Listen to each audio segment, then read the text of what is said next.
नहीं तो? क्योंकि पिछली कई रातों से मैंने एक हल्की सी सीटी की आवाज सुनी है।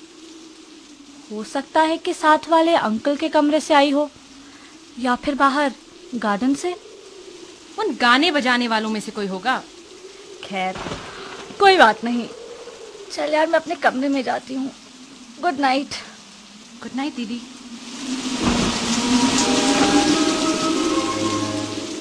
उस रात मेरी आंखों में नींद का नामो निशान नहीं था। मुझे रह रहकर ये ख्याल आता रहा कि कोई गलत बात होने वाली है। वो भयानक रात थी।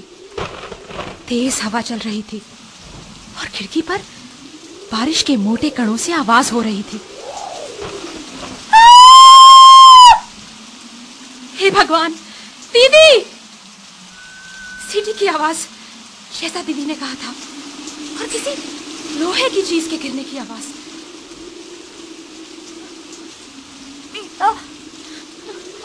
वो पट्टा,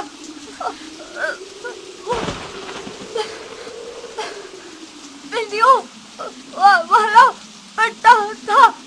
क्या? अंकल के कमरे में। क्या हुआ? क्या हुआ बेटी? कुछ ही मिनटों में दीदी ने प्राण छोड़ दिए। वो सीटी की आवाज और लोहा गिरने की। आपको यकीन है कि आपने वो आवाजें सुनी? जहां तक मुझे याद है, मुझे लगता है मैंने वो आवाजें सुनी, लेकिन बारिश की आवाज और डर के कारण हो सकता है मैं गलत हूं। पुलिस की तहकीकात हुई? जी हाँ, लेकिन वो मौत का कारण पता नहीं लगा सके। दीदी के कमरे की खिड़की अंदर से बंद थी। वो अपना दरवाजा भी लॉक करके सोती थी, क्योंकि हमें अंकल के चीते और बबून से डर लगता था। मुझे यकीन है कि वो कमरे में अकेली थी। उसके जिस्म पर हिंसा के भी कोई निशान नहीं थे। कहीं जहर तो नहीं? डॉक्टरों को ऐसा कोई प्रमाण नहीं मिला। तो आपको अपनी बहन की मौत की क्या वजह लगती है?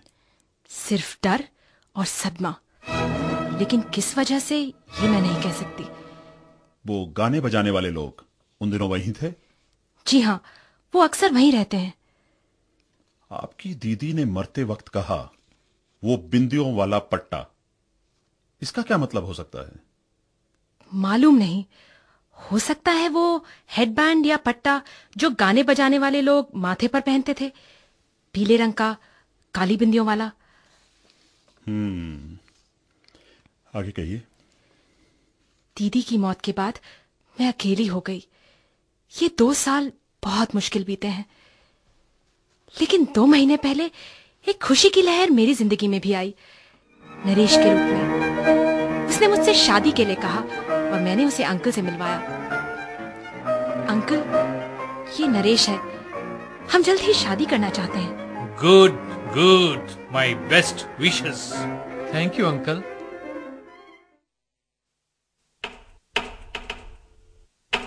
दो दिन पहले मेरे बेडरूम की दीवार में रिपेयरिंग का काम चालू किया गया। आज रात से तुम्हें नीता के कमरे में सोना होगा। अब मुझे उस कमरे में सोना पड़ रहा था जिसमें दीदी की मौत हुई थी, और उसी के बिस्तर में। कल रात मैं सोने की कोशिश कर रही थी तो वही सीटी की आवाज। मैं डरकर उठ बैठी। टॉर्च चलाकर मैंने देखना चाहा, लेकिन मुझे कुछ दिखाई नहीं दिया। रात भर मैं सो न सकी और सुबह सुबह की ट्रेन लेकर मैं आप तक पहुंच गई हूं। अब आप ही मेरी मदद कर सकते हैं शर्मन साहब। आपने अच्छा किया जो यहां चली आई। लेकिन क्या आपने मुझे सब कुछ बताया है? क्या आप कुछ छुपा तो नहीं रही हैं? नहीं तो। मेरे ख्याल से आप अपने अंकल की हरकतें छुपा रही हैं। क्या मतलब? आपकी कलाई पर यह निशान, 4 उंगलियां और 1 अंगूठा, आपके अंकल के नहीं तो और किसके हैं? वो बहुत कठोर इंसान है। उन्हें खुद अपनी ताकत का अंदाजा नहीं। यह बहुत गंभीर मामला है। क्या हम आपके अंकल को बिना बताए आपका कमरा देख सकते हैं? उनका आज शहर आने का प्लान था। अगर आप आज ही आए तो किसी को पता नहीं चलेगा। गुड। जोन्स, तुम्हें कुछ और काम तो नहीं? नहीं, मैं तुम्हारे साथ हूं। मैं 9 बजे की गाड़ी से वापस जाती हूँ। ताकि आप जब आए तो मैं वहीं हूं। शर्मन साहब, आपको सब कुछ बताकर मुझे बहुत तसल्ली हुई है। सिर्फ एक सवाल और, आपने अपनी मां की वसीयत देखी है? जी हाँ, वो करीब 40 लाख रुपया मेरे अंकल के पास छोड़ गई थी, जिसमें से केवल 5 लाख अंकल के लिए था। बाकी दीदी और मेरी शादी के बाद हमें सालाना किश्तों में मिलना था। ठीक है मिस बीता, हम आपको 2 बजे वहां मिलते हैं। Goodbye. Goodbye Sherman साहब। जोन्स, क्या सोचते हो? बहुत खतरनाक खेल है। खतरनाक, सही कहा तुमने। रात को सीटी बजने की आवाज, बिंदियों वाला पट्टा पहने गाने बजाने वाले लोग, डॉक्टर के दोस्तों में चीते का बच्चा और बबून, और अपनी भतीजियों की शादी रोकने का जबरदस्त कारण। डॉक्टर घोषाल अच्छा आदमी नहीं लगता शर्मन। बिल्कुल। नीता ने मरने से पहले जो आखिरी शब्द कहे, बिंदियों वाला पट्टा, इसका क्या मतलब हो सकता है? मालूम नहीं। अगर दरवाजा और खिड़की अंदर से बंद थे तो वो मौत के वक्त कमरे में अकेली ही थी। लेकिन वो लोहा गिरने की आवाज, हो सकता है लोहे की सलाख गिरने की आवाज हो, जिससे मेरा शक खिड़की की तरफ जाता है। उन गाने बजाने वालों का हाथ तो नहीं, माथे पर बिंदियों वाला पट्टा पहनते थे। कहना मुश्किल है जोन्स। इसीलिए हम आज डॉक्टर घोषाल के फार्म हाउस पर जा रहे हैं। आप में से शर्मन कौन है? कहिए, मैं आपको किस गम से मुक्ति दिला सकता हूं? मेरा नाम डॉक्टर घोषाल है। मैं अपनी भतीजी मीता के पीछे पीछे यहाँ आया हूं। उसने आपसे मेरे खिलाफ क्या कहा? डॉक्टर साहब, मेरा पेशा ऐसा है कि सवाल मैं करता हूं और जवाब सामने वाले देते हैं। मेरे साथ पहेलियों मत खेलो शर्मन। मैं बहुत खतरनाक इंसान हूं।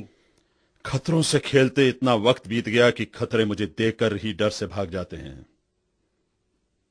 मेरे बात का जवाब दो, नहीं तो शर्मन, जरा बच के। मेरे मामलों में दखल मत दो। जाते जाते दरवाजा बंद कर दीजिएगा। बहुत प्यारा बर्ताव है हमारे दोस्त का। कमाल है शर्मन, ऐसा जानवरों जैसा बर्ताव तो मैंने आज तक कभी नहीं देखा। हमें इसकी तह तक पहुंचना होगा जोन्स। अब जब डॉक्टर घोषाल को पता चल ही गया है कि मीता हम तक पहुंच चुकी है, तो उसकी जान को और भी खतरा है। तो प्लान क्या है? पहले तो नाश्ता करते हैं और उसके बाद चिराग नगर की ओर रवाना। तुम भी अपना रिवॉल्वर ले लो जोन्स। जो आदमी हाथ से शीशे को तोड़ सकता है, वो ना जाने क्या करने के काबिल हो।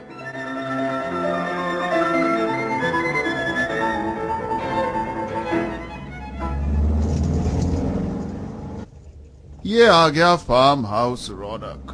जीप आगे पार्क करके वापस आते हैं। मीता गेट पे हमारा इंतजार कर रही है। गुड आफ्टरनून मिस मीता।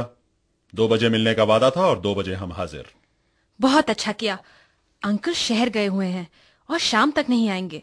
हमारी उनसे मुलाकात हो चुकी है। वो आपका पीछा करते हुए मेरे ऑफिस तक पहुंच गए थे। हे भगवान, क्या मैं उनकी चंगुल से कभी बच नहीं सकती? वो आएंगे तो मुझ पर बरस पड़ेंगे। आप फिक्र मत कीजिए मिस मीता। आज रात को आप अपने कमरे में ताला बंद करके सोइए। अगर आपके अंकल खतरनाक साबित होते हैं तो हम आपको यहां से ले जाएंगे।